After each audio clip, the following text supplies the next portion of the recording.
On the morning of my 70th birthday, my daughter-in-law handed me a packed suitcase and said, "This house is for family, Dorothy, and you stopped being family the day you became a burden." My son Marcus stood 3 feet behind her. He said nothing, not one word. I looked down at that suitcase, the one I had carried when I first moved to Atlanta 41 years ago, and I felt something go very quiet inside me. Not broken, not destroyed, just quiet. Because what Vanessa did not know, what neither of them knew, was that the building her salon was in, the office tower where my son went to work every single morning, and the strip mall where they did their grocery shopping all had one name on the deed. Mine. Welcome to Voices of Mama Yanda. I am so glad you are here. Pull up a chair, pour yourself something warm, and stay with me, because this story is going to take you somewhere you did not expect. If this is your first time here, please subscribe and hit that notification bell so you never miss a story. Now let me tell you what happened. My name is Dorothy Mae Collins. I am 70 years old. I was born in Birmingham, Alabama, on a Tuesday morning in June, the third child of a woman who cleaned other people's houses for 32 years and a man who drove a delivery truck until his back gave out. I grew up watching my mother press her uniform at 5 in the morning and come home at 9 at night, smelling like other people's pine sol and lavender. She never complained, not once, but I watched her hands. I watched how they looked when she thought no one was looking, and I made myself a promise when I was 11 years old. I was going to own the buildings, not clean them, not rent them. Own them. I moved to Atlanta in 1984 with $2,300 in a savings account, a business administration degree from Alabama A&M, and a letter of recommendation from my professor that I had read so many times the paper had gone soft at the folds. I got a job as a leasing agent at a commercial real estate firm on Peachtree Street. I was the only black woman on the floor. My supervisor, a man named Gerald Hutchins, told me on my first day that I should manage my expectations. I smiled and thanked him. Then I outleased every single agent in that office for the next 4 years. In 1988, I married Raymond Collins. Raymond was a kind man, a quiet, steady man who taught mathematics at a high school in Decatur and never once made me feel like my ambitions were too large for the room. We had one son, Marcus Raymond Collins, born 1979, named half for his father. By 1991, Raymond and I had saved enough to put a down payment on our first property, a small 4-unit building on Auburn Avenue. It was old. The roof needed work. 2 of the units had plumbing issues that the previous owner had covered up with paint and prayer, but I saw what it could be. Raymond saw it too. We fixed it ourselves on weekends. I negotiated the contractor rates. Raymond did the painting. We rented all 4 units within 6 weeks. That was the beginning. I never told people what I owned. That was a deliberate decision. In this world, a black woman who is quiet about her assets is safer than one who is not. I drove a sensible car. I wore sensible clothes. I reinvested every dollar of profit back into the next property. By the time I was 50, I owned 11 commercial properties across Greater Atlanta. By 60, it was 19. The portfolio was worth, conservatively, according to my attorney's last appraisal, $14.7 million. Raymond died in 2017. Pancreatic cancer. We had 8 weeks from diagnosis to funeral. I do not have the words for that kind of loss, and I will not pretend that I do. What I will say is that Raymond died knowing we had built something real, something that would outlast both of us. Something our son would inherit when the time came. After Raymond died, I lived alone in our house in Buckhead for 2 years. Marcus called every Sunday. He visited on holidays. That was enough, until it wasn't. In 2019, Marcus and his wife, Vanessa, asked me to move in with them. I should have paid closer attention to whose idea it was. I want to be fair about Vanessa. I want to tell you that I tried. Vanessa Renee Collins, née Vanessa Renee Parker, grew up in Marietta. She was 42 when all of this happened. She owned a hair salon called V's Studio on Cascade Road that she had opened in 2015 with a $40,000 loan that Marcus had co-signed. The salon did well. She had 8 chairs, a loyal clientele, and a good reputation. She was beautiful. I will say that plainly. Tall, sharp-featured, always immaculately dressed. She had the kind of confidence that fills a room and the kind of voice that expected to be heard. When Marcus first brought her home to meet me in 2011, I looked at her and I thought, this woman is going to be a lot of work. But Marcus loved her. He loved her with the whole, open, uncomplicated heart of a man who had never been betrayed, and I did not want to be the one to complicate that. So I tried. I brought food when I visited. I complimented her salon. When she and Marcus bought their house in Sandy Springs in 2014, a $780,000 house that Marcus's salary as a corporate attorney just barely supported, I said nothing about the numbers. I helped them move in. I bought them furniture. When she asked me in 2019 to move in, I thought it was kindness. I understand now it was calculation. I moved into the guest room of their Sandy Springs house in March 2019. The first 3 months were fine. More than fine, actually. Vanessa was warm and attentive. She included me at the dinner table. She asked about my properties, which surprised me. I told her a little, not everything, never everything, but enough to let her know I was comfortable. I watched her face when I said the word comfortable. Something shifted behind her eyes, just briefly, just a flicker, like someone recalibrating a number in their head. I filed that away and said nothing. By month 4, the warmth had cooled by maybe 20%. Small things. She stopped including me in plans she made with friends. The dinner invitations became less frequent. If I cooked in her kitchen, she would come in afterward and clean everything I had already cleaned, slowly, pointedly, without a word. By month 6, she had begun referring to my room as the guest room again. Month 8, she asked Marcus to change the Wi-Fi password and did not tell me the new one. Month 10, she began hosting book club meetings and would knock on my door at 8 o'clock and say very pleasantly, "Dorothy, we need a bit of privacy tonight if you don't mind." I would go to my room. I would sit on the edge of my bed in a house that I had helped to furnish, and I would listen to them laughing downstairs, and I would remind myself that I had options. Month 13. She stopped calling me by my name entirely. It was always her now, never Dorothy. "Marcus, can you tell her that dinner will be at 7? Tell her to keep the TV down. Has she thought about what her long-term plan is?" I heard every word. I was 70 years old and my hearing was fine. Month 15, she stopped eating with me altogether. She would make separate meals for herself and Marcus and leave a plate covered in plastic wrap on the counter. Sometimes the plate was there. Sometimes it wasn't. Month 17. She told Marcus that she thought I needed to find my own space, that I was getting comfortable in a way that wasn't healthy for their marriage. Marcus told me about this conversation himself, which I give him some credit for. He sat across from me at the kitchen table with the look of a man who had been practicing his words in the mirror and said, "Mama, Vanessa and I have been talking. We just think maybe you'd be happier in your own place." I asked him if he agreed with her. He looked at the table. I had my answer, but I said nothing. I told him I would think about it. I had been thinking about it for 17 months. My birthday is June 14th. Marcus always made a point of it. Even as a grown man, even when he was busy, even when he was stressed, he called on my birthday. He planned something. It was one of the things about him that reminded me of Raymond. I had been in that house for 18 months when June 14th came around. The night before, I heard them in the bedroom. I was not eavesdropping. My room shared a wall and they were not quiet.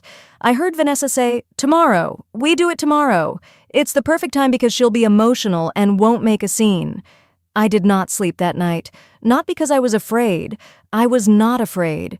I had not been afraid of anything since Raymond died, and I realized that the worst had already happened. I lay there in the dark, and I thought about my mother's hands. The next morning, I came downstairs at 7 o'clock. I was dressed. My hair was done. I had put on the pearl earrings Raymond had given me on our 25th anniversary. Vanessa was standing at the foot of the stairs with my suitcase, my packed suitcase. She had gone into my room, while I slept, and packed my belongings. She was wearing a white silk robe and holding a coffee mug, perfectly at ease, like she was returning a library book. "Good morning, Dorothy," she said, the first time she had used my name in months. "I packed your essentials. The movers will come for the rest of your things on Thursday." She held out the suitcase. "This house is for family," she said, "and you stopped being family the day you became a burden." I looked at Marcus. He was standing in the kitchen doorway. He had not shaved. He was wearing the gray sweatshirt I had bought him for Christmas 2 years ago. He looked at me with an expression I had never seen on his face before, something between guilt and resignation, like a man who has already decided the cost of a thing and paid it without reading the receipt. He did not speak. I took the suitcase from Vanessa's hand. I looked at her very calmly. I have been told my whole life that my calmest face is my most frightening one.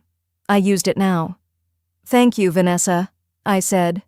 And I walked out of that house on my 70th birthday, in my pearl earrings with my packed suitcase, and I did not look back. I drove to the Langston Hotel on Peachtree Street. I had owned the Langston Hotel since 2008. I had purchased it for $1.2 million when it was a failing mid-tier property and renovated it over 3 years into a boutique hotel with 42 rooms and a rooftop restaurant. Its current market value, as of last year's appraisal, was $4.1 million. The front desk manager, a young man named Deshawn who had worked there for 6 years, looked up when I walked in and said, "Mrs. Collins, we weren't expecting you." "I'm going to need the corner suite," I told him, indefinitely. He nodded without hesitation. "Of course, ma'am. Happy birthday." I went up to the suite, and the one with the floor-to-ceiling windows that looked out over the city that I had spent 40 years building a small, quiet empire inside. And I sat down in the armchair by the window, and I let myself feel it. The hurt. The betrayal. The image of my son standing in his kitchen doorway in a sweatshirt I had bought him, saying nothing. I gave myself 45 minutes for that. Then I called my attorney. Harold James had been my attorney for 22 years. He was 64, the son of a preacher from Savannah, and he had the kind of methodical mind that made opposing counsel visibly uncomfortable. I called him at 9:15 on the morning of my birthday. "Dorothy," he said. "What's happened?" I told him. There was a pause. Harold rarely paused. When he did, it meant he was arranging several things at once in his head. "Where are you?" he asked. "The Langston." "I'll be there at noon." Harold arrived at 11:58 with his briefcase and a folder I did not ask for, but was glad he brought. He sat across from me and laid several documents on the coffee table. "I pulled the property records this morning," he said. "I want to make sure we're both looking at the same picture." We were. Harold's folder contained the current lease agreements for 3 properties I owned that were directly relevant to the situation. Property 1, 4820 Cascade Road, Atlanta, a mixed-use commercial building. Current tenant, V's Studio Hair Salon. Monthly lease, $4,200. Lease term, end date, August 31st. Property, 2. 1 Centennial Tower, floors 12 and 14, commercial office space. Current tenant, Bradshaw and Collins LLP, the law firm where Marcus was a senior partner. Annual lease, $312,000.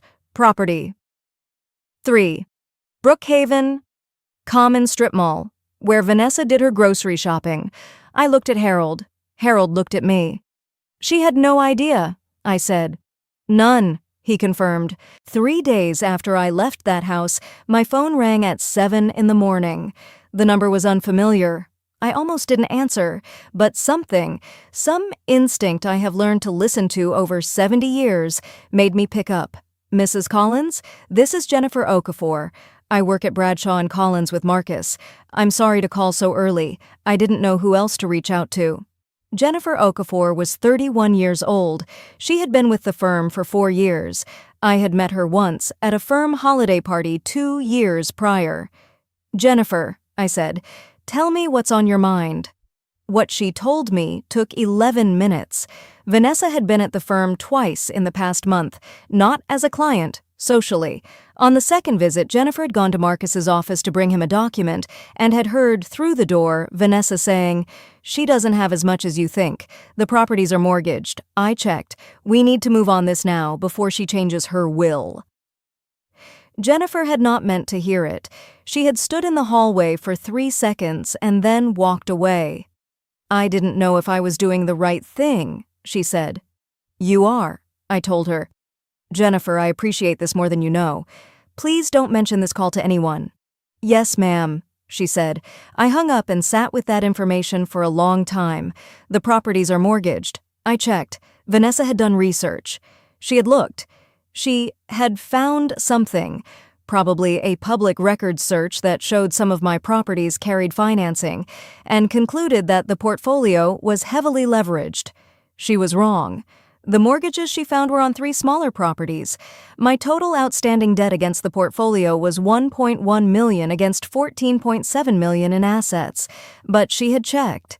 She had built a calculation in her head about my net worth, decided it was less than she feared, and then decided I was disposable. That told me everything I needed to know about Vanessa Parker Collins. I gave myself 41 days. Not for revenge. I want to be clear about that. What I was doing in those 41 days was not revenge. It was accounting.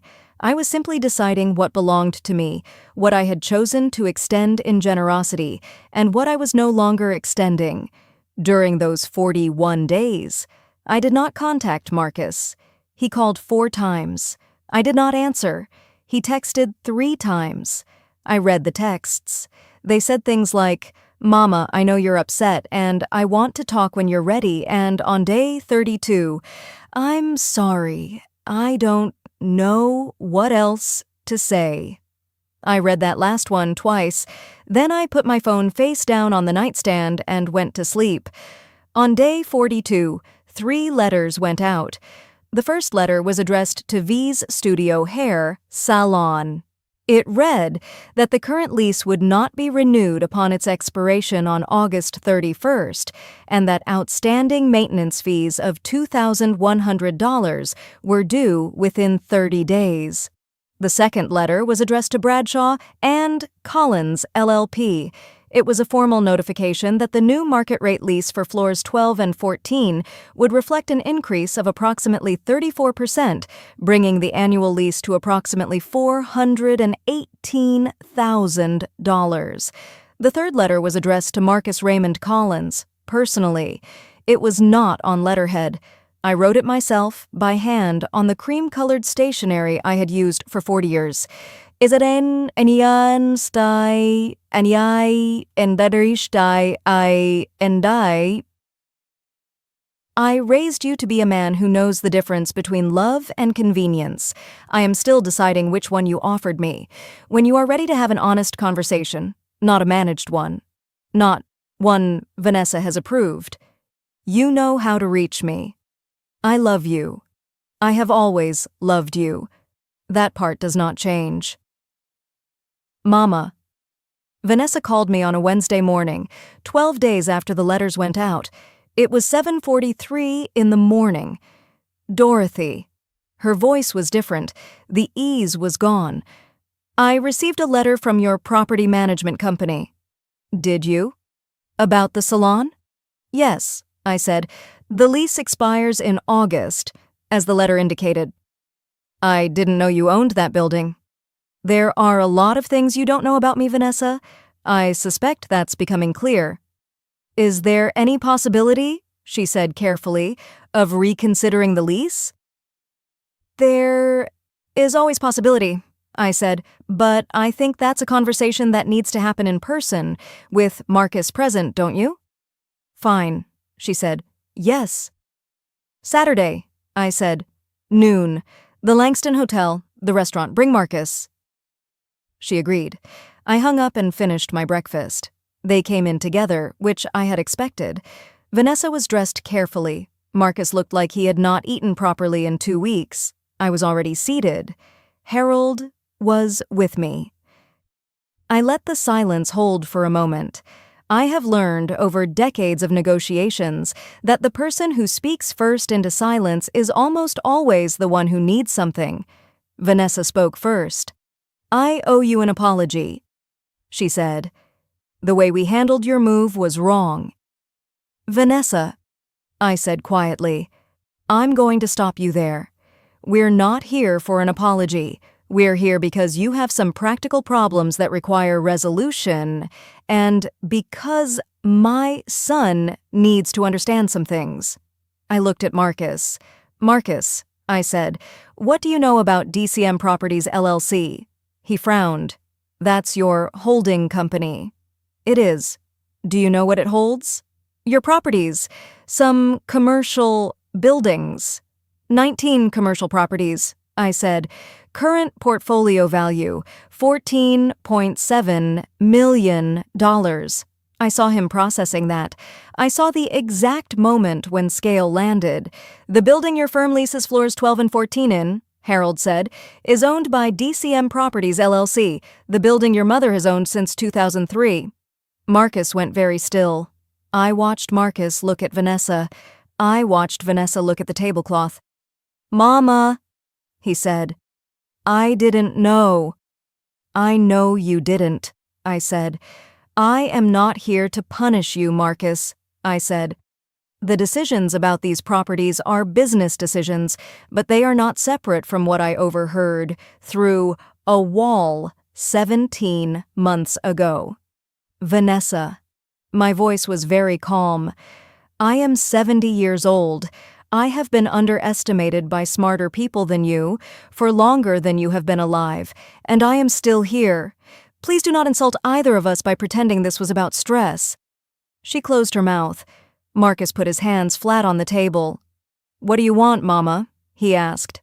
I want my son back, I said simply. That's what I've always wanted. The salon lease was not renewed. Vanessa filed for divorce from Marcus in September of that year. Marcus called me the night she filed. It was 11:43 at night. He said, Mama, she's leaving. I said, I know, baby.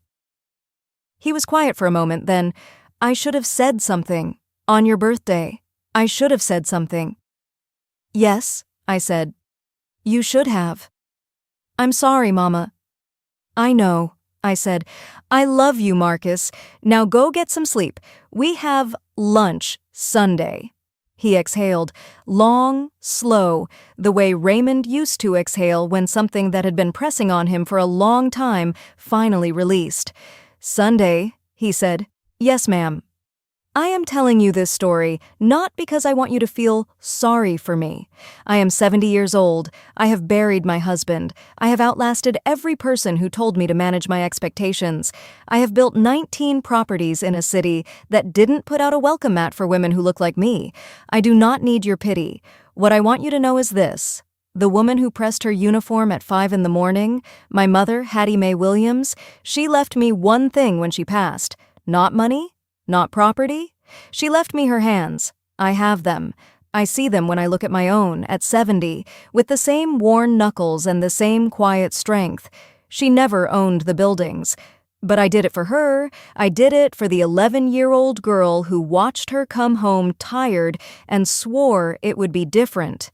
It was different, and I am still here. On the morning of my 71st birthday, Marcus arrived at the Langston Hotel at 7 in the morning. He brought flowers, yellow roses, the kind his father always brought me. "Happy birthday, Mama," he said. We had breakfast in the rooftop restaurant, my restaurant, with the floor-to-ceiling windows and the view of a city I had helped to build, quietly, over 40 years. Vanessa did not cross my mind that morning, not once. Some years, the most powerful thing you can do is simply wake up, sit in the seat you earned, and look out at everything you built while no one was watching. My name is Dorothy Mae Collins. I am a real estate developer. I am a mother. I am my mother's daughter. And I am exactly where I am supposed to be. If Dorothy's story moved you, if any part of it felt familiar, please hit the like button. It takes 2 seconds and it helps this channel more than you know. Subscribe to Voices of Mama Yanda so you never miss a story.